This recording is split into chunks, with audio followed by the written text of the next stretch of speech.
Bismillahirrahmanirrahim. Assalamualaikum warahmatullahi wabarakatuh. Puji syukur atas kehadirat Allah Subhanahu wa taala atas limpahan rahmat dan kasih sayangnya bagi kita semua. Salam dan salawat kepada junjungan besar Nabi Muhammad sallallahu alaihi wasallam dengan melapaskan Allahumma shalli ala sayyidina Muhammad wa ala ali sayyidina Muhammad.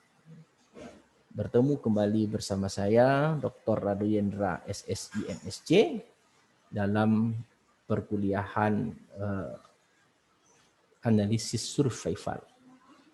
Kesempatan ini kita bersama dengan mahasiswa program studi matematika Fakultas Sains dan Teknologi Universitas Islam Negeri Sultan Syarif Qasim Riau. Pertama, tentu izinkan saya dulu untuk menyampaikan selamat bertugas kepada PLT Rektor UIN Suska Riau, Bapak Profesor Dr. Suwikno MAG. Kita tentu Sivitas Akademika UIN Suska seluruhnya sangat berterima kasih sekali atas kedatangan Bapak. Semoga di bawah kepemimpinan Bapak nantinya UIN lebih berjaya lagi, lebih mantap lagi tentunya dalam bidang akademik. Baik itu dari segi pengajaran, baik itu segi pengabdian pada masyarakat dan segi penelitian tentunya. Juga kepada rekan-rekan mahasiswa juga saya sampaikan bahwa ini adalah profil beliau, ini adalah foto beliau nantinya akan yang memimpin kita untuk selanjutnya. Dan tentunya juga kita menyampaikan terima kasih juga kepada Rektor Bapak Profesor Dr. Kiai Haji Ahmad Mujahidin atas apa yang beliau lakukan dalam membawa UIN ini menjadi lebih baik lagi.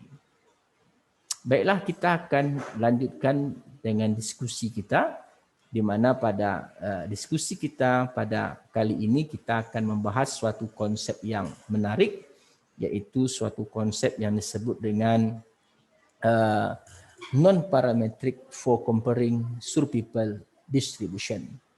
Kita akan membandingkan survival distribution. Kita tahu bahwa survival distribution itu ada 3, ada survivorship function, ada probability density function, dan ada hazard function. Dan kita akan membandingkan survivorship function untuk dua grup atau dua kelompok nantinya yang diberikan penanganan tertentu. Mungkin itu ada grup penderita diabetes, ada grup A dan grup B penderita penyakit diabetes, lalu diberikan treatment yang berbeda. Kelompok A mungkin diberi treatment A, kelompok B diberi treatment B, lalu kita akan lihat bagaimana efek dari treatment tadi. Apakah tidak ada perbedaan atau treatment A lebih baik atau treatment B lebih baik. Itu akan kita lihat nanti jawabannya dengan menggunakan teori non-parametrics. Nah, kalau ada kata non-parametrik, tentu kita mempunyai gambaran bahwa datanya mesti datanya kecil dan bebas dari asumsi statistik tertentu. Kita akan coba lihat teori-teori pendukung dari topik yang akan kita bincangkan pada kesempatan pagi yang cerah ini. Nah, tentu saja kajian mengenai non-parametrik ini juga telah kita sampaikan atau telah dimunculkan khusus mata kuliah untuk membahas non-parametrik ini. Di antaranya yang disebut dengan trik yang telah dimunculkan dalam bab 5 dalam semester 5. Nah, untuk itu kita akan gunakan konsep tersebut dalam pembelajaran, aplikasi dalam bidang kesehatan. Nah, katanya bahwa membandingkan survival distribution itu sering muncul dalam penelitian biomedical. Jadi, the problem of comparing survival distribution arises often in the biomedical research. Ini tidak heran sama kita karena memang waktu survival itu memang untuk menyelesaikan masalah-masalah kesehatan, tentunya pada penyakit-penyakit yang berbahaya. Mungkin diabetes, mungkin penyakit tumor, dan seterusnya. Ada beberapa contoh yang diberikan di sini adalah peneliti labor tadi katanya akan membandingkan waktu tumor terhadap dua kelompok tikus. Ya. Jadi ada kelompok A mungkin terdiri dari 5 tikus, kelompok B terdiri dari 5 tikus, lalu diberikan suatu penanganan, mungkin sersinogen, saya tidak tahu sersinogen itu apa, lalu kita akan lihat bagaimana perkesannya terhadap tikus A dan tikus B. Lalu kita lihat juga ada dua kelompok pasien penyakit diabetes. Jadi ada kelompok A mungkin terdiri dari 5 pasien diabetes, kelompok B terdiri dari 5 pasien diabetes. Lalu diberikan penanganan tertentu. Lalu kita berikan, kita akan lakukan perbandingan dari dua kelompok pasien tadi, diberikan penanganan yang berbeda. Entah diberi obat, saya tidak tahu, retinopati itu saya tidak tahu, apakah diberi obat tertentu, apakah diberi penanganan tertentu. Nanti akan dilihat apakah dua penanganan atau dua treatment tadi sama baik, atau dua treatment tadi ada yang lebih baik dari treatment yang lain. Jadi artinya ada dua grup dalam soal, nanti ada dua kelompok. Lalu setiap kelompok ini diberikan penanganan yang berbeda. Kalau dua kelompok penyakit diabetes, mungkin penanganannya yang kelompok 1 diberi obat A, yang kelompok 2 diberi obat A, lalu diambil data survival. Ingat, data survival adalah data waktu konsumen ketika mula-mula masuk ke rumah sakit, lalu diberikan penanganan, lalu pasien tadi mati. Nah, katanya untuk membandingkan ini, katanya tidak cukup dengan menggunakan grafik survivorship function. Kita tahu grafik survivorship function itu merupakan grafik yang seperti anak tangga. Jadi pastinya nanti berbeda antara grafik treatment A dan treatment B. Itu pasti berbeda. Cuman katanya tidak cukup untuk membandingkan ini katanya. Untuk menunjukkan signifikannya treatment tadi, maka diperlukan suatu statistik lain. Nah, statistik yang dimaksud tentu adalah statistik non-parametrik. Jadi kalau begitu jelas kita lihat konsepnya. Di sini ada membandingkan dua grup. Grup 1 itu ada 5, mungkin 5 atau 6 objek, dan grup 2 ada 6 objek. Setiap objek diberikan penanganan yang berbeda, lalu diambil data survival, lalu kita akan putuskan apakah dia sama saja dua treatment ini terhadap penyakit yang diberikan, atau ada yang lebih baik dalam penanganan penyakit karena penyakitnya sama-sama diabetes. Cuman kelompok A diberi obat A, kelompok B diberi obat B.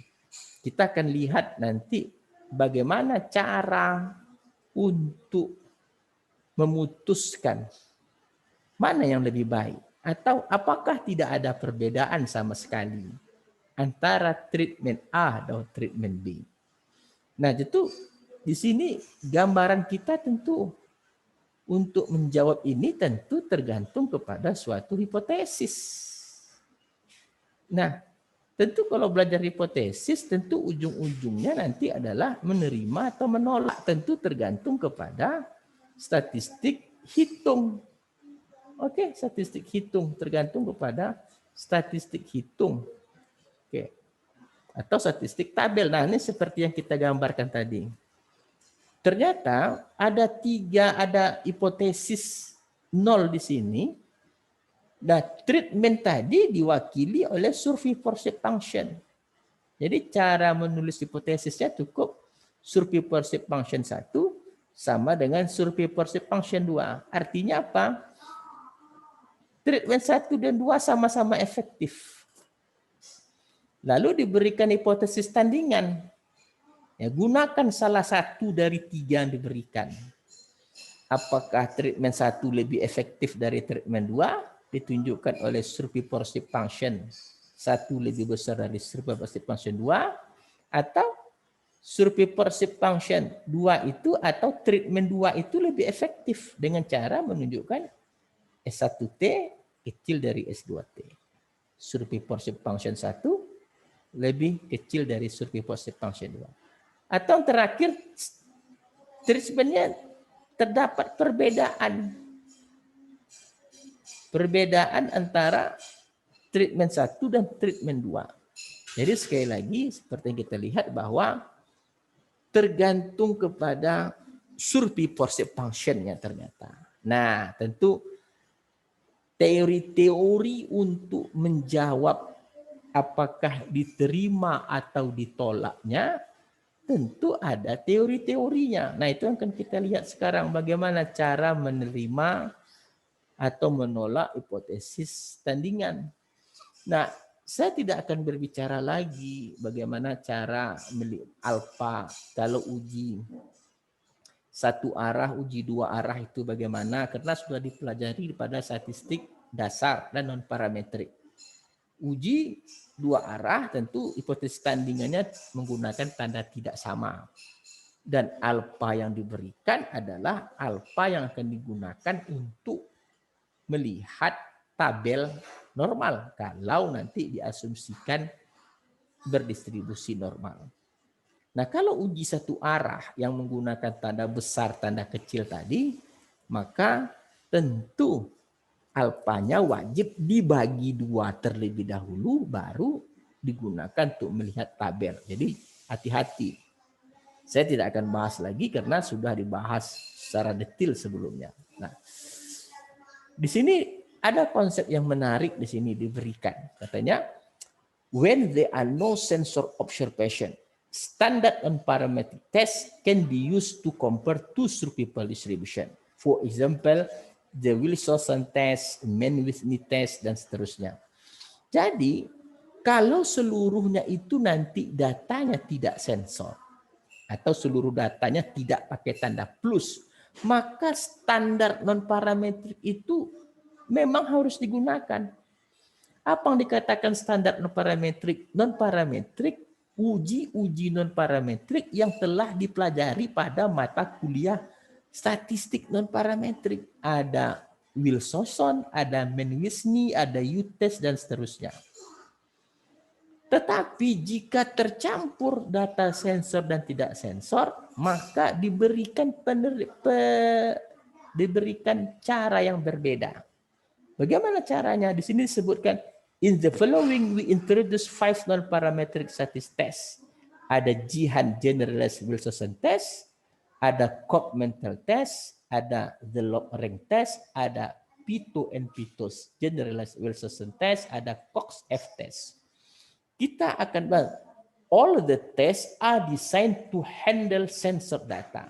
Nah, ini dia. Ini konsepnya. Jadi kalau ada sensor data, kita akan gunakan 5 uji ini, dan 4 diantaranya akan kita bahas. Kita akan bahas nanti Jihan Generalized Wilson test, kita akan bahas Cobb mental test, kita akan bahas log rank test, dan kita akan bahas P2 and P2 Generalized Wilson test. Oke? Nah, kita akan lihat satu persatu. Kita akan lihat pertama sekali Jihan test. Apa yang dimaksud dengan Jihan? Jihan Generalized Wilson test. Uji Jihan Generalized Wilson. Jadi kita pada konsep ini, kita akan melihat bagaimana konsep-konsep tersebut berbicara untuk menjawab permasalahan tadi. Untuk menjawab cara menerima menolak hipotesis. Oke, itu akan kita bahas sekarang. Bagaimana? Kita akan lihat dulu mengenai Wilson, Generalized Wilson Test. Nah, ini dia. Nah, konsepnya sederhana saja. Katanya apa?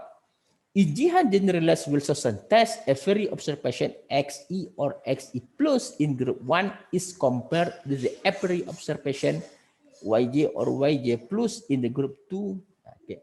Artinya di sini ada grup 1 itu dengan data tidak sensor dan data sensor. Dan di grup 2 juga ada data sensor atau tidak sensor atau kedua-duanya. Jadi kalau seluruhnya tidak sensor, selesai permasalahan. Kita gunakan yang non parametrik, ada Mann-Whitney. Tapi kalau tercampur atau seluruhnya data sensor, maka penanganannya berbeda. Salah satunya adalah menggunakan Jihan Generalized Wilson Test. Nah, di sini ada suatu skor U yang nanti akan digunakan untuk menentukan nilai statistik hitung. Oke. Nah, pada konsep ini kita akan melihat contoh. Jadi Jihan pada teorinya juga belajar kepada contoh. Contoh hipotetika. Contoh menggunakan hipotesis. Di mana pada contoh yang diberikan terdapat 10 female patient, 10 pasien penderita penyakit kanker payudara. Secara acak diambil. Jadi secara acak diambil, 5 orang itu diberi CMF cyclic administration of cyclophosphamide. Saya tidak tahu itu apa. Dan 5 orang lagi secara acak diberikan kontrol, tidak diberikan treatment apa-apa, hanya kontrol saja. Jadi ada 2 grup, 5 orang itu diberikan penanganan CMF dan 5 orang tidak diberikan penanganan. Lalu data survival diberikan. Ada 23, ada 16 plus, ada 18 plus, 20 plus, 24 plus untuk CMF, dan ada 15, 18, 19, 19, 20 untuk kontrol saja. Akan diberikan hipotesis 0, 2 treatment tadi sama efektif, cukup dinotasikan dengan S1 sama dengan S2, sedangkan hipotesis tandingan CMF itu lebih baik dari tanpa diberikan treatment. Oke, ingat kontrol tadi kontrol saja, tidak diberikan treatment. Nah, ini akan kita jawab. Bagaimana cara menjawabnya? Nah, Jihan itu menggunakan tabel untuk menjawab diterima atau tidak diterima hipotesis. Tabel yang dibuat oleh Jihan itu merupakan proses untuk mendapatkan statistik hitung. Nah, ini yang perlu dipahami. Jadi statistik hitung Jihan Generalized Wilson Test tergantung kepada tabel.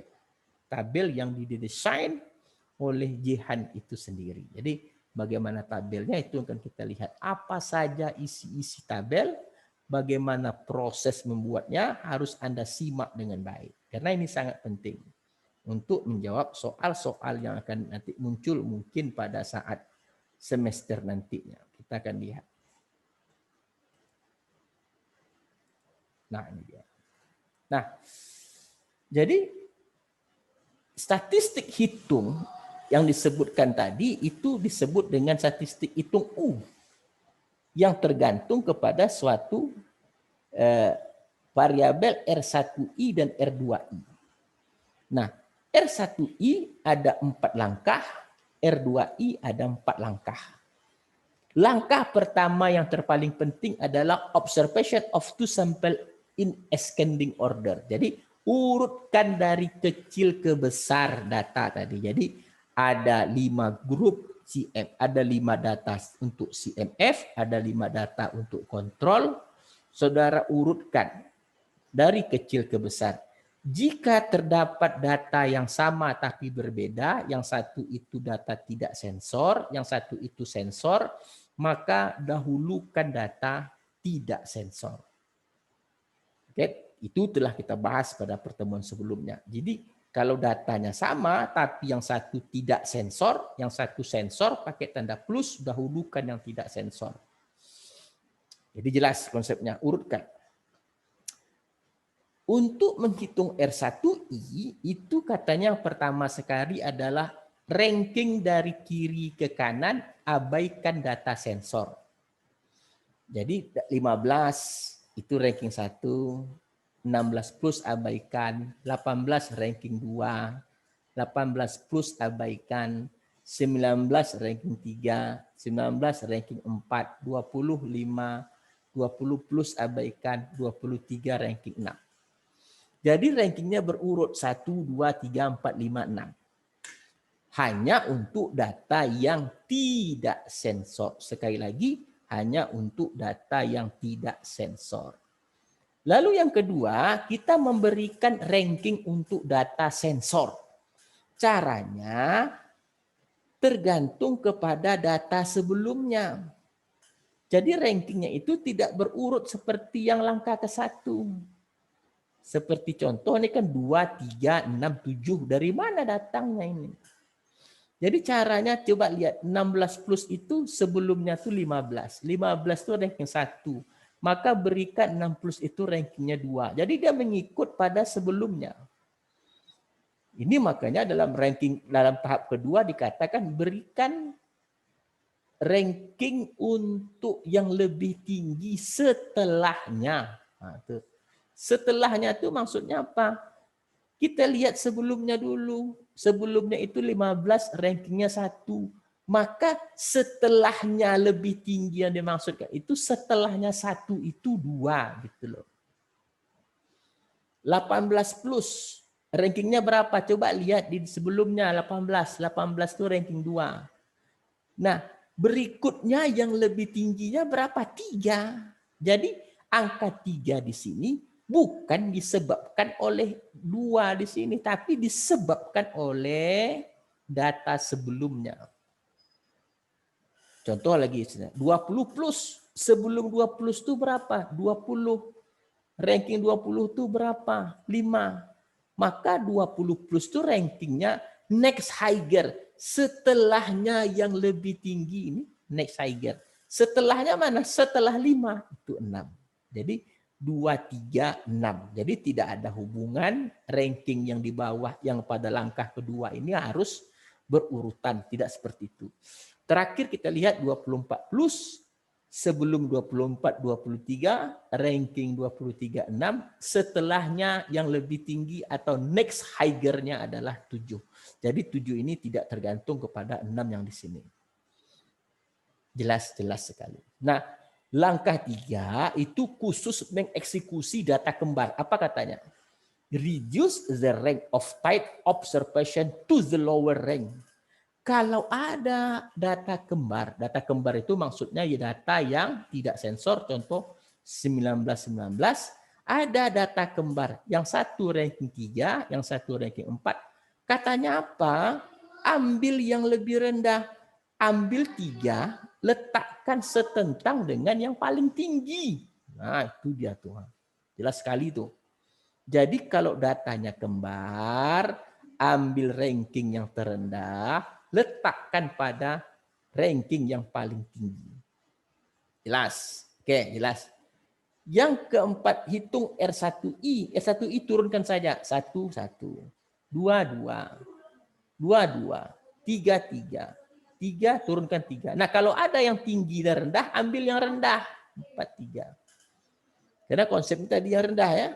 Kalau ada 4, 3 ini yang kembar tadi, maka diambil yang 3-nya. 5, turunkan saja. 6, 6.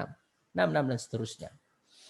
Jadi data R1I kita ini adalah 1, 2, 2, 3, 3, 3, 5, 6, 6, 7. Lalu dapatkan R2I. Tadi R1I setelah. Nah, R2I kebalikannya. Ranking dari kanan ke kiri. Jadi seluruhnya buat ranking 10. Dia tidak menghiraukan sensor dan tidak sensor. Kalau step 1 tadi kan hanya data tidak sensor saja, tapi pada untuk R2I semuanya 10, 9, 8, 7, 6, 5, 4, 3, 2, 1. Artinya rankingnya dari kanan ke kiri, dari besar ke kecil. Ranking kan 10 terus sampai 1. Untuk yang kembar sama, ada data kembar, ini dah R2I 19, ini data kembar 19 pada R2I 6, 19 pada R2I 5, ambil yang paling rendah, letakkan pada yang paling tinggi. Nah, itu. Oke, itu dia. Nah, terus katanya untuk data sensor beri nilai 1. Data sensor. Jadi 16 plus kasih nilai 1. 18 plus kasih nilai 1. 20 plus kasih nilai 1. 24 plus kasih nilai 1. Dan turunkan, dapatlah R2I turunkan 10, turun 10. Nah, kalau ada yang sama, ambil yang paling rendah. 91, turunkan 1. 88. 7 dengan 1, ambil yang paling rendah 1. 6 dengan 5, ambil 5. 5 ambil 5, 4 turunkan 4. 3 dengan 1, ambil 1. Dan 2 turunkan 2. 1 turunkan 1. 1 dengan 1, ambil 1. Sangat jelas sekali apa yang dibuat oleh Jihan ini. Tabel-tabel yang dimasukkan Jihan itu jelas sekali. Jadi jangan khawatir. Jadi, nah untuk nilai U yang dimaksud sebagai statistik hitung tadi adalah nilai hasil kurang dari R1I, R2I. 1 kurang 10 minus 9. 2 dikurang 1, 1. Oke? Apa lagi? 2 dikurang 8 minus 6. 3 dikurang 1, 2. Oke? Apa lagi? 3 dikurang 5 minus 2 dan seterusnya. Dan seterusnya.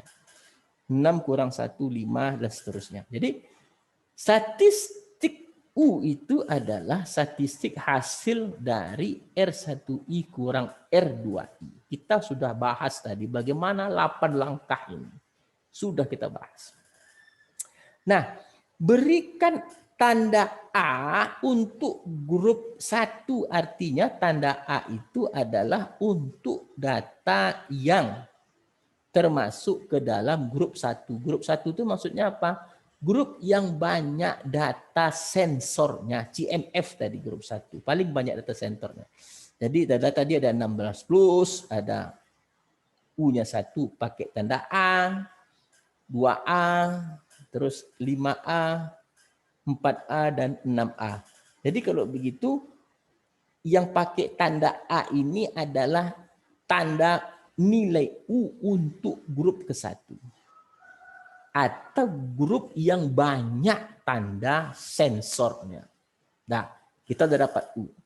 Sudah dapat U, sudah dapat R1, lalu bagaimana caranya untuk mendapatkan statistik hitungnya? Nah, ini yang paling penting. Jadi kita lihat tabel, lalu kita akan lihat bagaimana nilai statistik hitungnya dapat ditentukan. Karena menolak menerima hipotesis sekali lagi tergantung perbedaan antara statistik hitung dan statistik tabel. Kalau nanti dikatakan dia terasumsi secara normal, maka ada Z hitung, ada Z tabel. Z tabel artinya kemampuan Anda melihat tabel. Nah, ini dia. Nah, untuk menghitungnya katanya dapatkan nilai W. W itu sigma UI. Yang UI yang mana? Yang UI yang kita beri tanda A tadi. Khusus nilai U yang grup 1. Grup 1 itu apa? Grup CMF. Apa CMF itu? Yang banyak tanda plusnya atau kebanyakan tanda sensor. Dan dapatkan variasi W, N1 kali N2, sigma U1 kuadrat. Nah, coba bayangkan. Kalau tadi U-nya itu sampai N1, artinya hanya khusus untuk U yang diberi tanda A tadi. Atau U yang termasuk dalam data yang banyak data sensornya atau CMF. Tetapi kalau variasi, coba lihat I1 sampai N1 tambah N2. Artinya apa? Semua nilai U itu dikuadratkan baru dijumlahkan. Nah, beda dengan W. Kalau variasi W, U-nya itu semuanya tanpa melihat grup 1, grup 2, tapi dikuadratkan dulu baru dijumlahkan. Dan dibagi dengan N1, N2, dan seterusnya. Kalau W itu sigma U bergerak dari I sama dengan 1 sampai N1 saja. Sampai data grup 1 saja maksudnya. Nah katanya Z hitung adalah W dibagi akar variasi W. Lalu katanya jika diberikan alfa dan ini terdistribusi normal. Lalu bandingkan dengan Z tabel alfa. Kalau Z hitung besar dari Z tabel, maka katanya tolaklah hipotesis nol. Oke, the rejection region amen.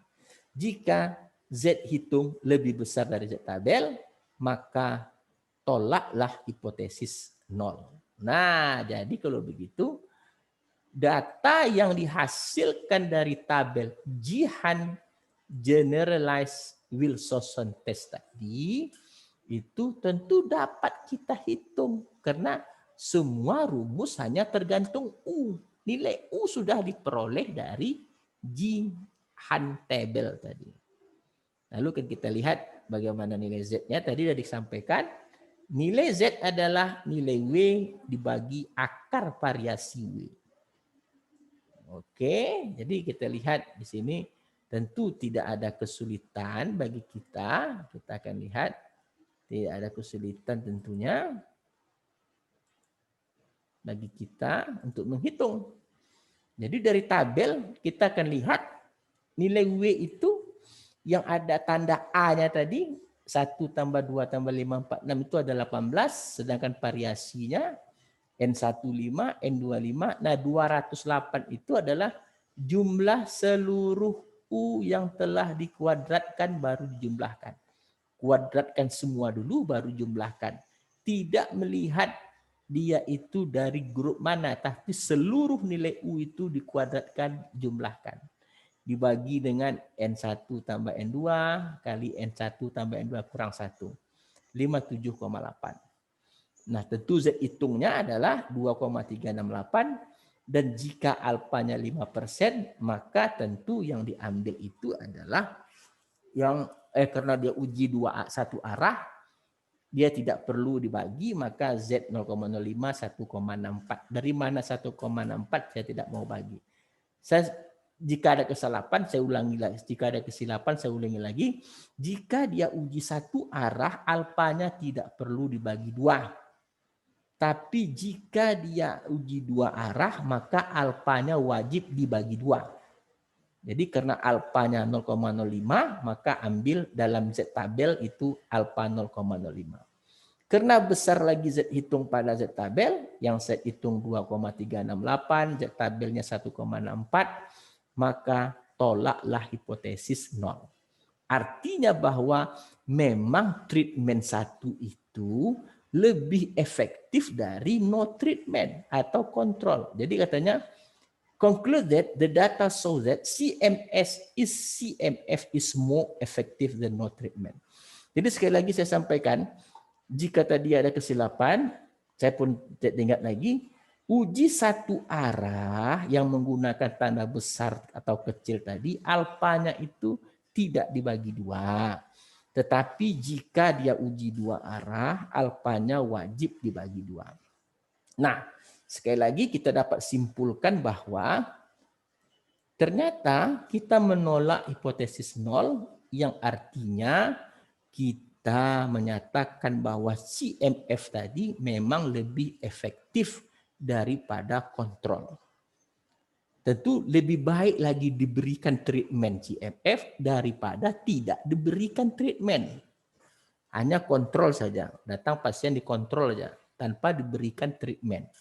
Treatment itu bisa obat, bisa teknik, segala macamnya. Oke. Nah, itu yang disebut dengan Jihan-Wilson test. Nah, sekarang kita akan lihat Cox-Mentel.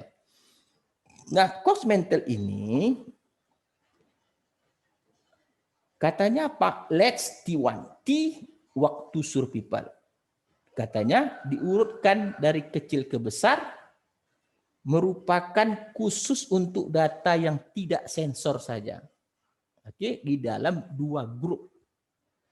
Dan MI itu adalah jumlah yang data tidak sensor. Oke. Dan selanjutnya katanya diberikan nilai RT adalah kumpulan dari orang-orang yang masih hidup. Artinya yang masih hidup lah. Masih bersiko untuk gagal. Jadi kalau masih bersiko untuk gagal itu masih hidup pada waktu T. Oke? Di mana data failure sensor times A list. Nah, jadi artinya di sini ada nilai RT yang akan digambarkan oleh N1T, N2T. Di mana nilai RT itu adalah pasien yang masih hidup pada saat waktu T. Yang masih hidup ya, masih hidup. Untuk N1T adalah pasien yang masih hidup pada kelompok 1 dan N2T itu adalah pasien yang masih hidup untuk kelompok kedua. Ingat ada kelompok 1, kelompok kedua.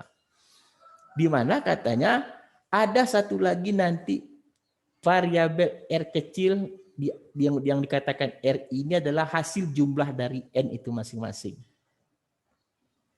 Maka ada statistik hitungnya U R2 kurang sigma MIAI dan I itu adalah seperti pada persamaan 5.16.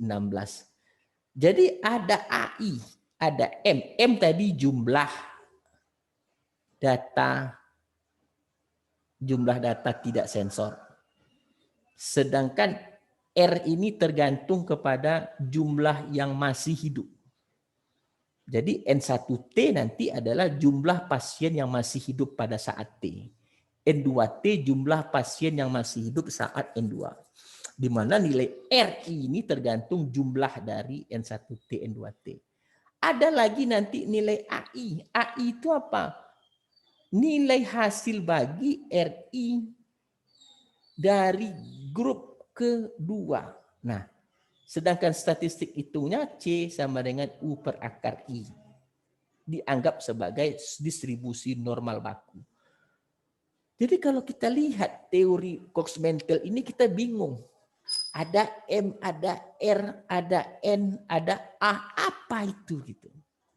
Jadi untuk menjawab ini, Cox Mental juga dia tergantung kepada suatu tabel. Nah kita lihat. Dengan tabel baru jelas nanti apa itu RT. Ini nilai RT ini diwakili oleh N1T, N2T ya. RT ini called the risk set at time T. RT itu artinya adalah pasien yang masih hidup saat T, yang berisiko. Kalau berisiko dia masih hidup dong. Digambarkan oleh nilai N1T untuk grup 1, N2T untuk grup 2. Oke. Nah, kita akan lihat seperti apa sih sebenarnya Cox Mental ini gitu. Karena seperti Jihan tadi, Cox Mental juga tergantung kepada tabel. Jadi tabel nanti ada M, ada N kecil, ada R, ada A. Nah, ini yang akan kita lihat bersama-sama. Apa sebenarnya yang dimaksud oleh Cox Mental itu. Nilai ada N, 1T, ada RI, ada AI gitu. Sebab kalau kita tidak melihat cara pemikiran masing-masing tes ini, kita akan gagal. Oke, kita lihat berikut. Nah, ini contoh. Contoh yang sama dengan data yang sama pada soal sebelumnya. Kita akan lihat soal sebelumnya ada CMF. Yang berikutnya ada kontrol data. Ini hipotesisnya. Nah, sekarang yang dimaksud oleh Cox Mental tadi, kolom persama ini adalah hanya data yang tidak sensor. Yang sama dibuat sekali. Contoh 19 itu buat sekali saja. Urutkan dari kecil ke besar untuk seluruh data yang tidak sensor. Ada 15, 18, 19 sekali, 20 dan 23. Campur saja antara grup 1 dan grup 2. Nah, ini yang definisi M tadi.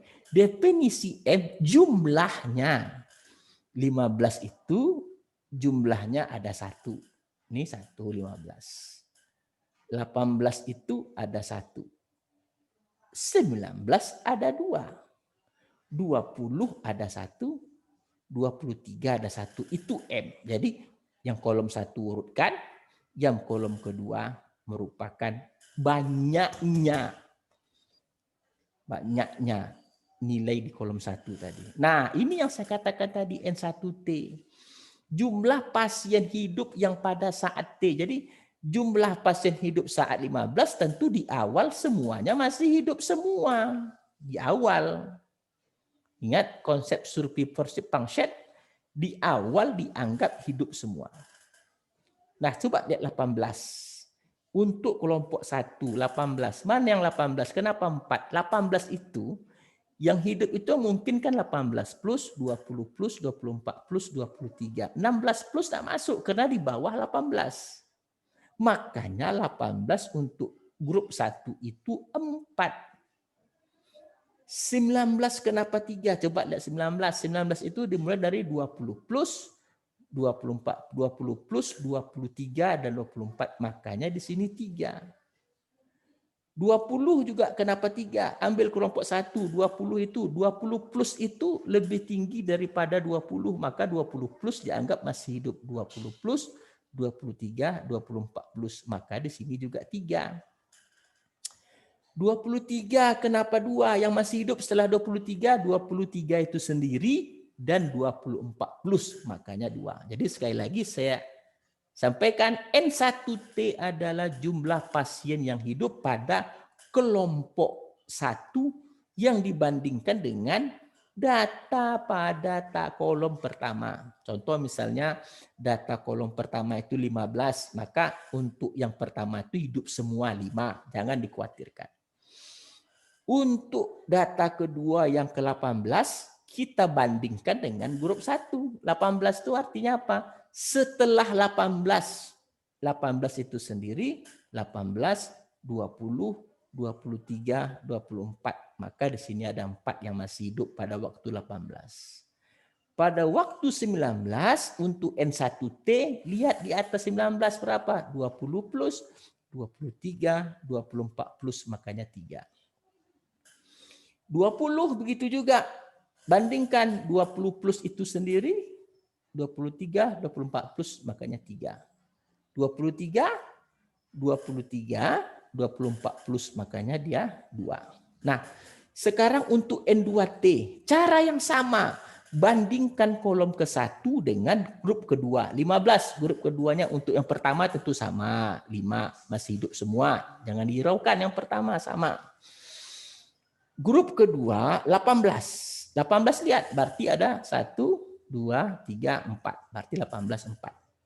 19, berarti 19, 1, 2, 3. Makanya 3. 20, 1. 20 itu sendiri. Makanya 1. 23, 0. Kenapa? Karena 23 nggak ada lagi di sini di grup 2. Makanya 0. Nah, jelas sekali. Jangan sampai tidak paham. Nah, RI itu adalah jumlah N1T. Ini 5 tambah 5, 10. Ini yang konsep tadi yang kita lihat dalam konsepnya R1 itu jumlah. 8, 4 tambah 4, 8. 6, 3 tambah 3, 6, 4, dan 2. Nah, AI proporsi. Proporsi apa? Proporsi antara sampel kedua. Nah, beda dengan Jehan. Jehan dia berdasarkan yang paling banyak data sensor.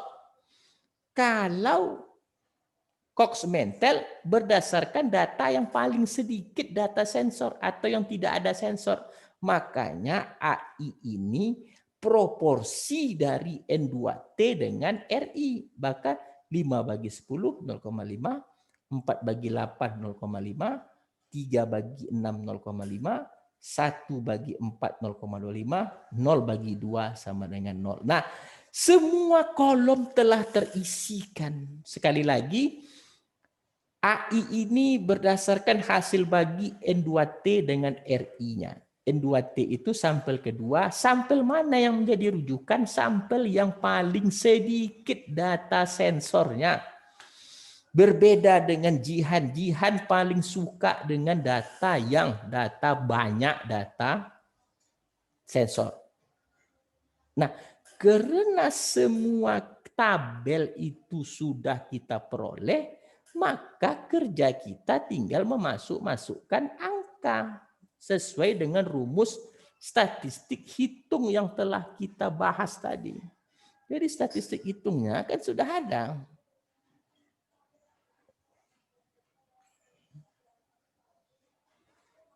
Jadi statistik hitungnya sudah dapat, maka kita karena tabel semua telah terisi, maka tentu kita dapat dengan mudah untuk menghitung statistik hitung seperti yang telah dikeluarkan dalam konsep. Nah, ini dia. Ini statistik hitungnya. R1-nya ada 1, R2-nya ada 5. Oke, maka the perform cost, nah ini dia 5 kurang dan seterusnya. Ini berdasarkan nilai tabel-tabel tadi. Oke, ini juga I. Oke. Jadi tidak ada yang susah jadinya. Jadi kalau kita lihat rumus tadi C dibagi U per akar I pun kita telah dapat. Ini semuanya berdasarkan nilai-nilai pada teori sebelumnya. Jadi kalau kita lihat teori sebelumnya, bagaimana cara menghitung U, bagaimana cara menghitung I jelas pada konsep-konsep sebelumnya. Jadi kalau kita lihat, kita balik sedikit kepada cara menghitung U dan I, itu tergantung kepada tabel log rank yang dihasilkan. Jadi tabel Cox-Mentel test, uji Cox-Mentel. Kita telah berhasil melihat uji Cox-Mentel, maka kita pun bisa menghitung sesuai dengan rumus yang diberikan. Jadi kita lebih fokus kepada bagaimana cara setiap uji ini berpikir dalam menyelesaikan soal. Ini dia R2. Tadi R2 itu ada 5. Oke? R2 ingat bergantung kepada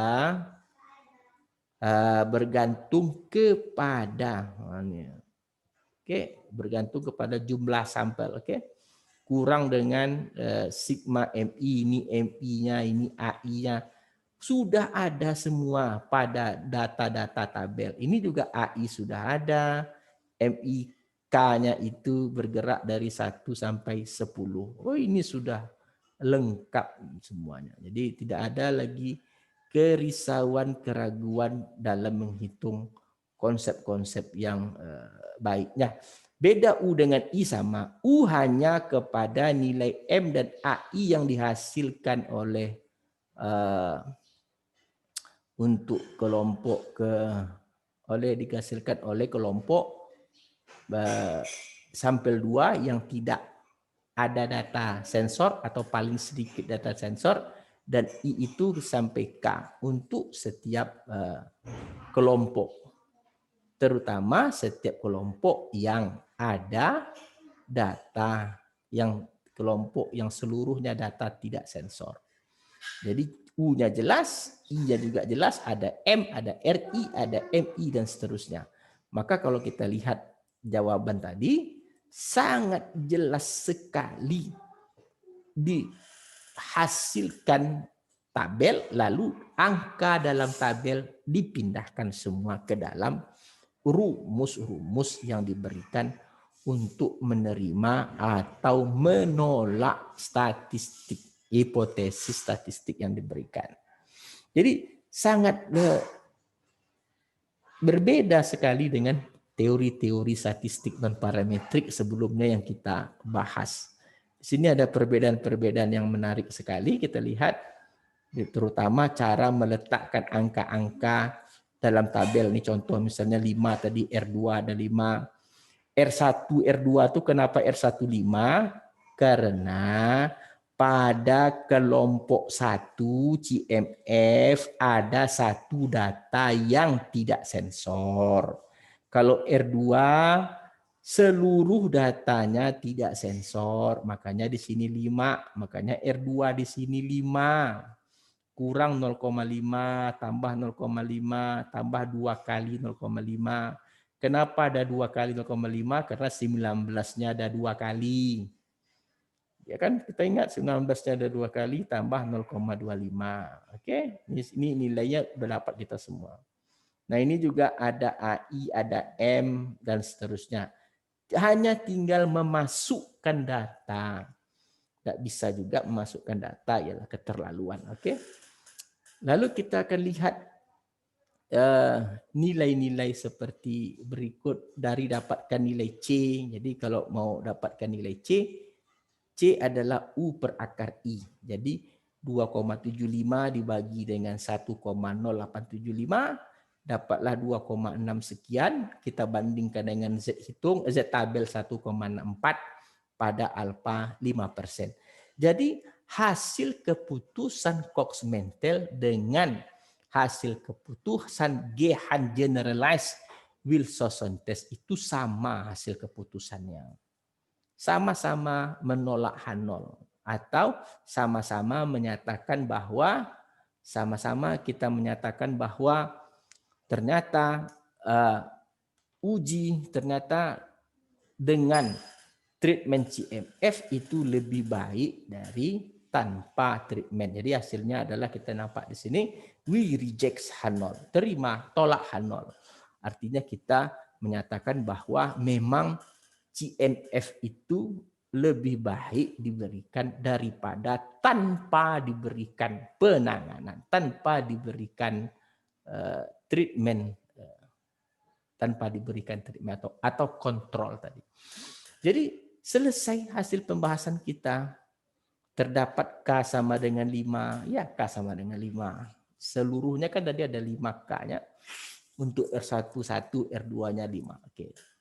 Nah, nilai semua nilai ini, AIK, MK, NIK, itu ada semua pada tabel yang diberikan.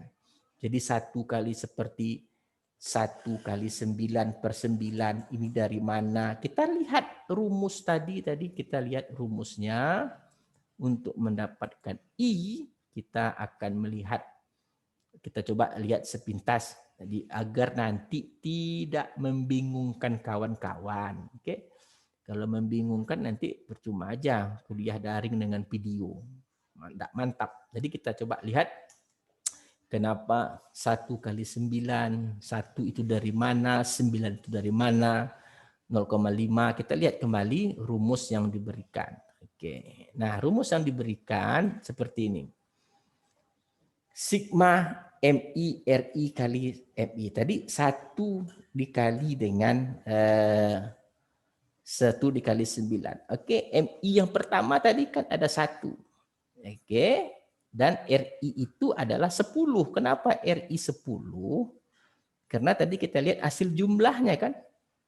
Hasil jumlahnya 10, 10 kurang 1, maka 1 kali 9 per 9. Oke. Itu yang penyebab dari MI. MI kedua begitu juga. Oke, untuk I sama dengan 1, untuk yang kedua gitu juga. MI kedua kita juga lihat tadi ada 1. RI kedua tadi 7 ada RI 7 tadi kalau saya tidak salah. RI yang kedua kita lihat coba, kalau kita ragu lihat tabel. Kalau kita ragu kita lihat tabel. Nah, ini masalah. Ragu kita lihat tabel. Maka ada MI, ada RI dan seterusnya. Jadi K-nya itu sampai keseluruhan, karena keseluruhan K itu kan ada 6. Maksudnya ada 1 data untuk satu data gagal di kelompok, 1 data tidak sensor di CMF, dan 5 data tidak sensor di kelompok kedua. Nah, ini dia kita lihat. Ini RI tadi. R-nya 8, sorry. Jadi 8, MI-nya 1. Jadi kalau yang pertama tadi MI-nya 1, dia 10, makanya itu 1 kali 10 kurang 1 dibagi dengan 10 kurang 1 itu berdasarkan rumus.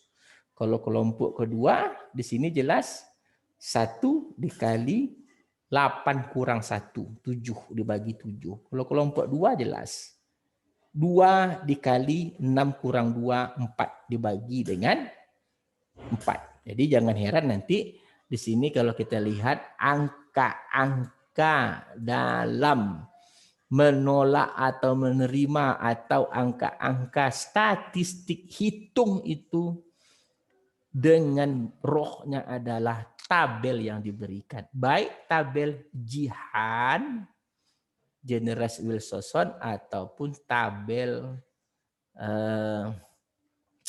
tabel Cox-Mentel. Jadi kedua uji ini kita telah lihat tadi sangat baik untuk kita pahami dan kita jelaskan dengan baik. Nah ini dia. Nampak tadi di sini 2 ya. 2 kali 4. Nah, di sini 6 kurang 1. 6 kurang 1, 5. Dan seterusnya. Oke, di sini nampak sekali kita nilai K sama dengan 5. Sorry, maaf tadi K saya bilang 6, K itu 5. K itu sebanyak data pada kolom ke-1. Jadi kolom ke-1 tadi ada 5, itulah dia nilai K. Dia tidak terpengaruh oleh berapa data sensor, data tidak sensor di grup 1, berapa data tidak sensor di grup 2, dia tidak terpengaruh. Nilai K sekali lagi berdasarkan pada banyaknya data pada kolom ke-1.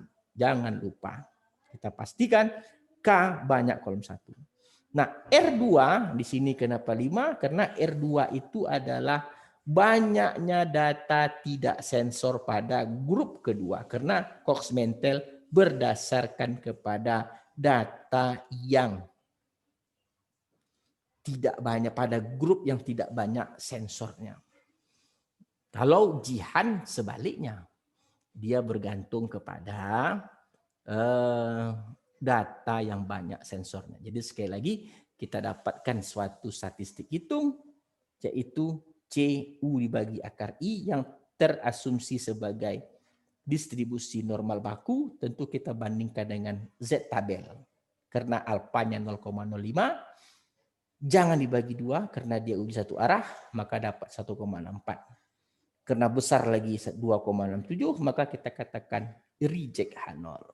Reject menyatakan bahwa memang benarlah bahwa CMF itu lebih baik diberikan daripada sama sekali tidak kita berikan penanganan terhadap suatu penyakit kanker tadi. Oke. Jadi cukup kita bahas 2 dulu untuk pertemuan kali ini. Nanti kita akan pertemuan berikutnya kita akan bahas 2 lagi untuk menambah wawasan, menambah pengayaan materi tentang statistik non parametrik. Perkuliahan pagi yang sangat menantang, sangat menarik saya rasa. Kita membedah suatu buku survival analysis. Di sini kita bedah bagaimana pola pikir, cara berpikir dari beberapa alat uji yang digunakan untuk menerima dan menolak hipotesis yang ada. Oke, jadi sebelum saya tutup, sekali lagi saya memberikan pengumuman bahwa kita telah memiliki sosok baru rektor Universitas Islam Negeri Sultan Syarif Qasim. Untuk itu mari kita semua sivitas akademi, baik dosen maupun mahasiswa, untuk kembali bersemangat untuk mengejar ketertinggalan yang telah kita alami selama ini, tentu saja dalam satu komando yang akan diberikan Bapak PLT Rektor nantinya, Bapak Profesor Dr. Suitno MAG. Itu saja saya sebagai dosen di Prodi Matematika dan sekaligus Direktur Rado Research Center mengucapkan selamat datang kepada Bapak dan selamat bertugas. Terima kasih. Dan tidak lupa-lupanya saya mengingatkan selalu patuhi protokol kesehatan, cuci tangan, pakai masker dan jaga jarak agar kita dapat terhindar dari wabah COVID-19. Terima kasih. Assalamualaikum warahmatullahi wabarakatuh.